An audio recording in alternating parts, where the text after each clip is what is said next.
আসসালামু আলাইকুম। বাংলাদেশ ক্রিকেটকে গোনায় ধরতে নারাজ রবি শাস্ত্রী বলেন, বাংলাদেশ ক্রিকেট বর্তমানে টি-20 ফরম্যাটে অনেকটা ভালো করতেছে, কিন্তু তারা ওয়ানডে এবং টেস্টে অনেকটা পিছিয়েছে।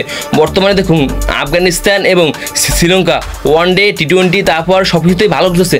বাংলাদেশ সেখান থেকে অনেকটা পিছিয়ে আছে প্রত্যেকটা দলের সাথে। এশিয়া কাপে বাংলাদেশের প্রতিপক্ষ হচ্ছে হংকং, আফগানিস্তান এবং শ্রীলঙ্কা। এদের ভিতরে সবচেয়ে এগিয়ে আছে আফগানিস্তান এবং শ্রীলঙ্কা। বর্তমানে বাংলাদেশ টি-20 ফরম্যাটে ভালো করলো, তারা দুইটা ফরম্যাটে অনেকটা পিছিয়ে আছে। বাংলাদেশের সামনে বড়টা চ্যালেঞ্জ রয়েছে এশিয়া কাপে গিয়ে। বাংলাদেশ এই মুহূর্তে ভাবছে তারা বর্তমানে ভালো ছন্দেছে টানা 3 সিরিজ জিততে। বাংলাদেশ এটাও তো ভাবতে পারে আমরা এখন টি-20 ফরম্যাটে ভালো করলেই তো হবে না, আমাদের আরও যে দুইটা ফরম্যাট আছে আমাদের এই ফরম্যাটও ভালো করতে হবে, তাহলে আমরা সব কিছুতে সফল হতে পারবো। রবি শাস্ত্রী বলেন, বাংলাদেশ ক্রিকেট বর্তমানে ভালো ছন্দে আছে।